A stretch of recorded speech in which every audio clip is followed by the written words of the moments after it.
All right, everyone. Thanks for joining me for another Spin That Shit podcast. Today we have Jason Galaz with us, the father of Muddy Roots. I got, supporting the merch here.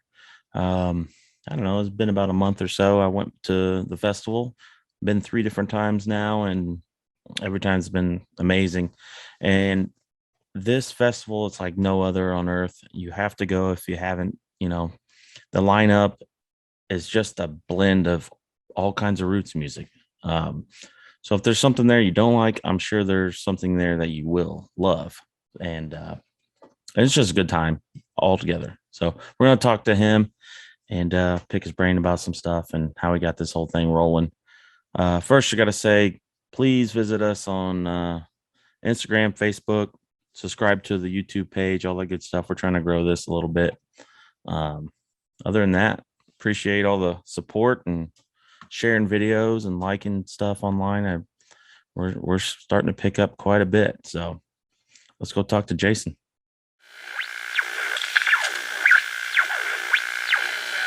All right, we're joined here with Jason Galaz, the Mud Father.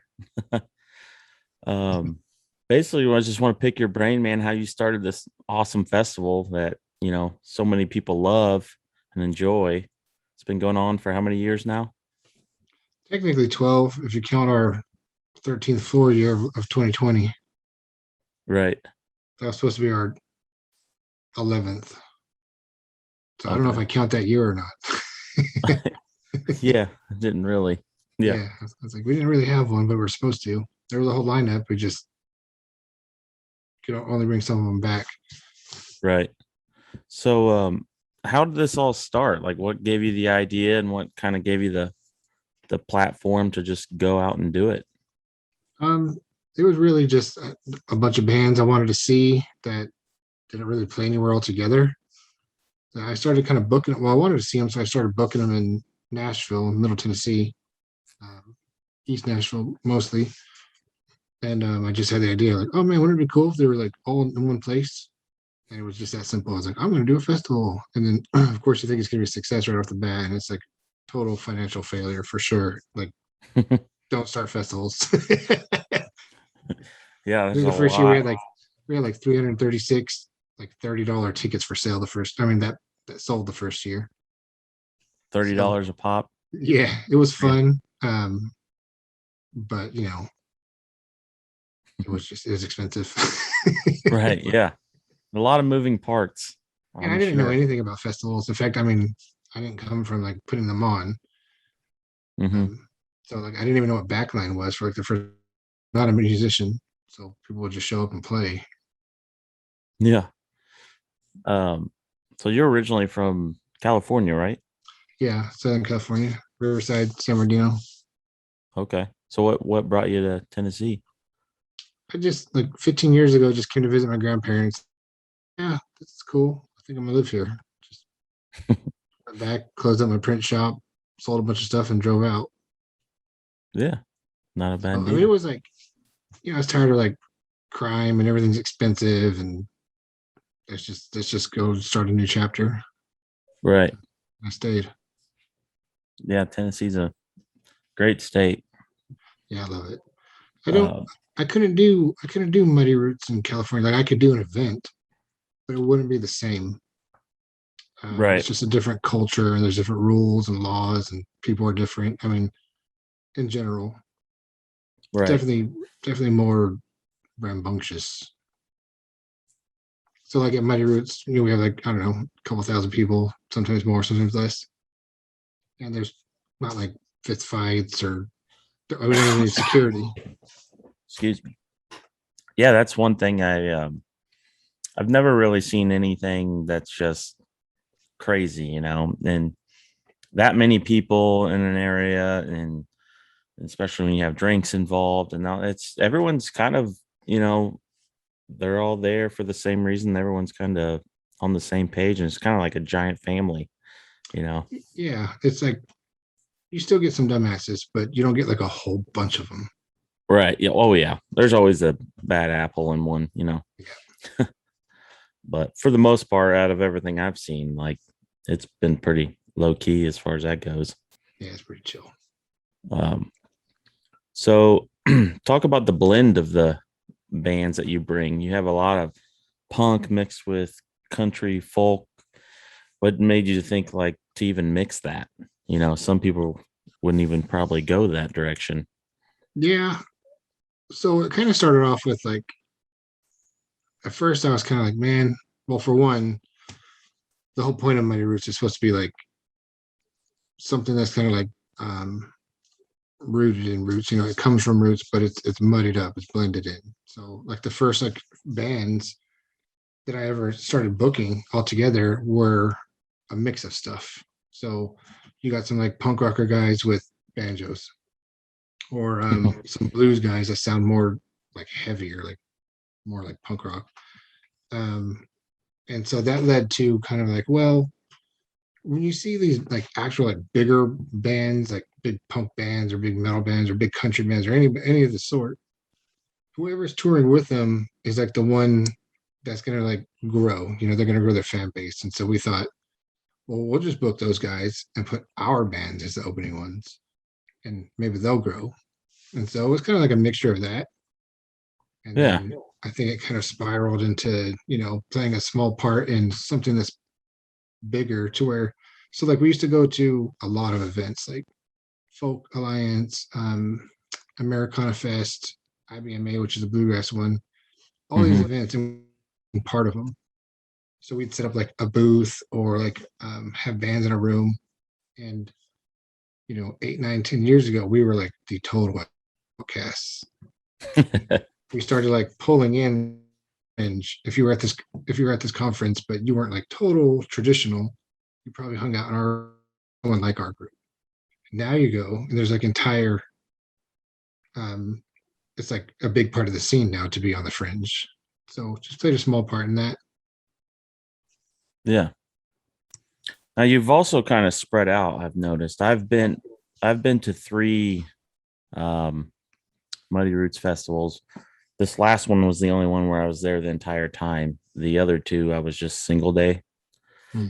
And I also went to a spring weekender. I live in Indiana, so Oh, okay. Brown County's 45 minutes from me, I love and that venue.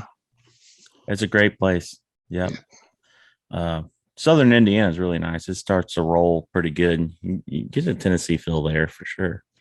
Mhm. Um, but that one seemed to be, well, it seems like you've kind of put like one's going to be more country versus something else. Am I saying that? Am I got that right? Yeah, sort of. Yeah, like the spring weekender was meant to be a little bit rootsier. The one in Europe and forth. We did a we did a Mighty Roots juke joint in Mississippi for a couple years. That was obviously more blues. We have I'd another one like to called the go that. Nashville Boogie, which is more like 50s and 60s rock and roll, rockabilly, country western. Um, we partnered up with Moonrunners for like a minute. I guess those are the ones that are kind of themey. Mighty Roots itself is meant to not be one thing forever. So if we started Right. as strictly roots and stayed that way, we'd probably be like this big ass roots festival right now. Um, but it was always meant to be like free flowing. One year's Black Flag and Little Jimmy Dickens, and a couple years later it's like Sleep and Neurosis and whatever. We just keep it going. I think that the kind of like common ground is that it's all going to be organic music scenes from like the US. I see. So you can go, there's like a metal scene, a blues scene, a country scene, a bluegrass, Americana folk, all these things that are from our land, that grow by themselves. Now, of course, there's industry behind them, but little Hmm. pockets of them grow organically, and that's what's going to matter the most. Yeah. Yeah. I love it for me because I grew up, I was pretty heavy in, well, actually the very first kind of stuff I was listening to was like R&B and hip hop. Mm, And then somehow I transformed into like hardcore and punk music and metal.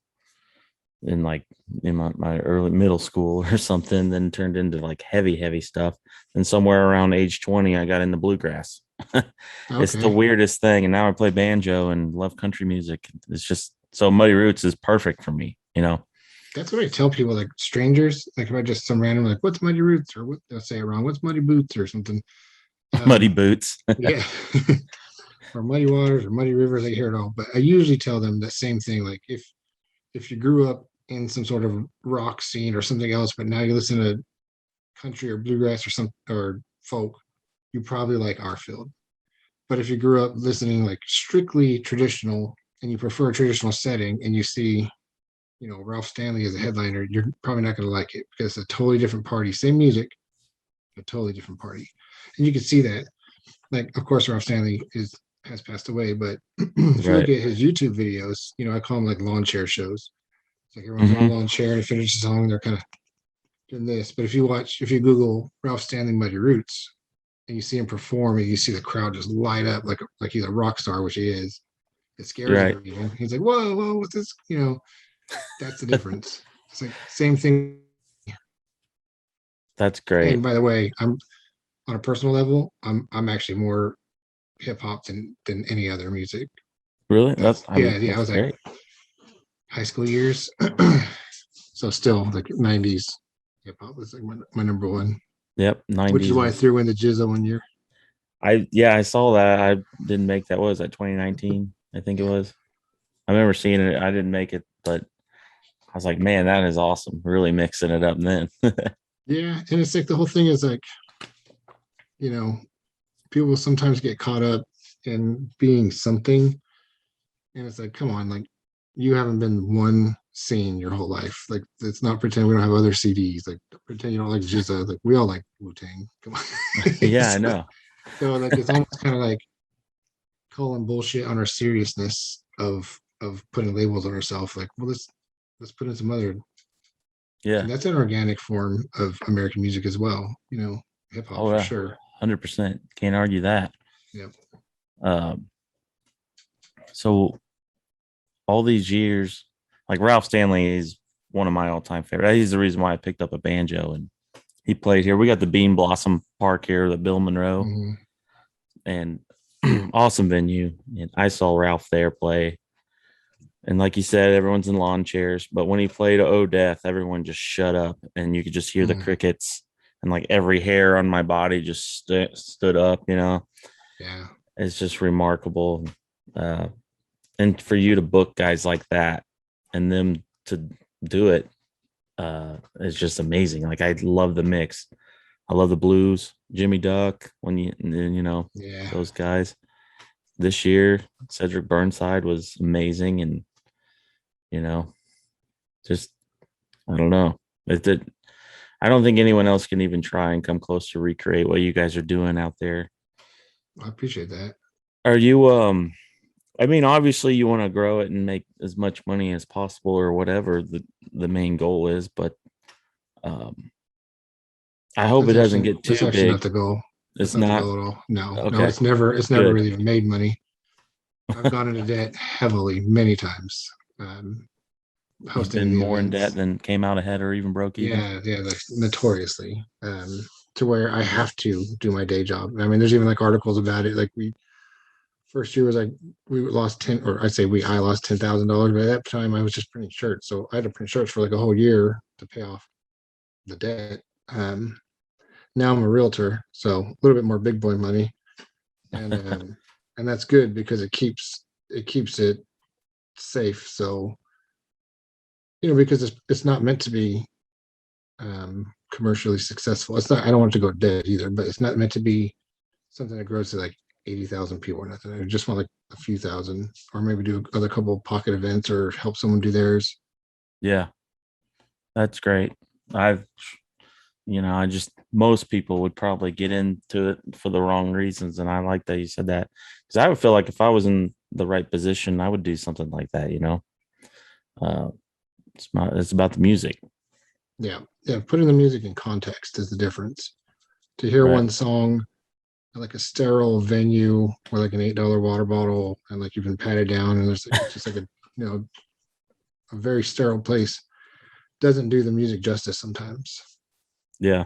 A lot of guys I noticed on the Facebook page, they will say like when they come home from the event, they feel like they almost get depressed. Yeah, It's they got the like, muddy blues. yeah, they were wild and free for a weekend, and now they're like back to the constraints of life. Right. It's true. So if you end up doing, I'm assuming you're going to carry. I know you just limited it to one event this year because of all the COVID stuff. Yeah. Um, if you bring back the spring weekender, I mean, I would love to help out in any way, volunteer my time. I very much love that. Love that event. And the venue, but I don't have plans to bring it back right now. You don't have what? Plans to bring it back. Oh, okay. I mean, I want to. That's why I ended up telling people, I was like, if anyone had tickets to the prior one, just mail them back and I'll give you a refund for that one event. Because as much as I love to do events, I also very much hate doing events. Like really, really bad. It sucks. And that's not a promoter thing to say, but it really is a lot of toll on my family and a lot of energy and very expensive. Um, so for that reason, I won't be doing a lot of events moving forward. I'm just going to stick with the Big Muddy Roots. I'll do at least one more Nashville Boogie, maybe two. We'll see. Muddy Roots here runs on its own. Well, it does run on its own. My buddy Nikki runs that one for the most part, so I'll still keep that one going. And then I really want to do Southern Gothic, but that's just because it's tiny and Mm-hmm. it's not like too much work. So I would Gotcha. do Spring Weekender if somebody's doing it like for me. Like Milton and Delane, they pretty much primarily run the festival now. Mm-hmm. They're like operations, but we plan it all year long. So if someone like them wanted to like keep it going, I'd do it. But other than that, just kind of that. Well, there's Yeah. that other event there too. That's like a couple weeks away, even though it's this different crowd. What They other kind event? of the Hartford one. Oh, John Harford. Yeah, Yeah. Yeah, that is a totally different crowd. yeah. So I mean, some of the locals didn't think so, but it's totally different crowd. Just the same bands. Mm-hmm. Yeah. Well, if it does ever, the right people jump in, I'll jump in too. Yeah, it's hard because I can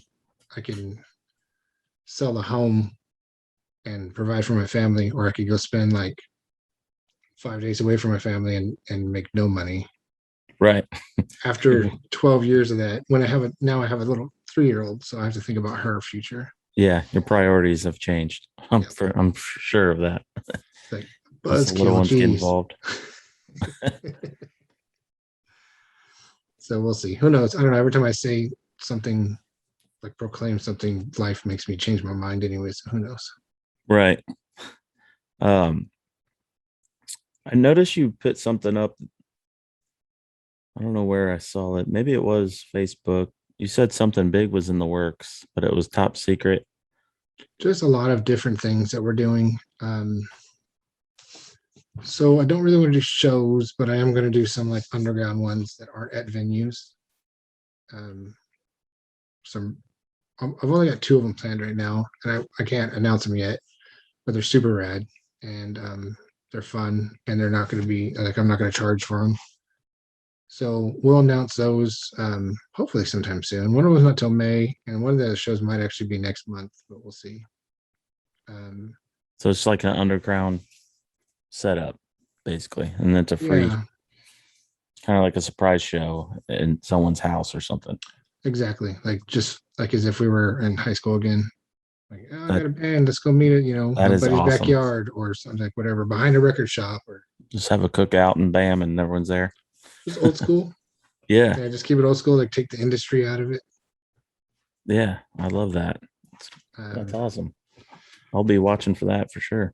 you know, that I and visit we'll do. Nashville quite often, so who knows? Yeah, they'll be worthy of cruising out. Um, that and one thing I haven't announced to anyone yet is that we're working on a Patreon account, and that's going to be pretty dope because we've got like years and years of footage or recordings or like old merch or just stuff And so James from Viva La Vox is going to be basically heading that up. Oh, great. So you were the first person outside of him that. That's great. Don't tell anybody.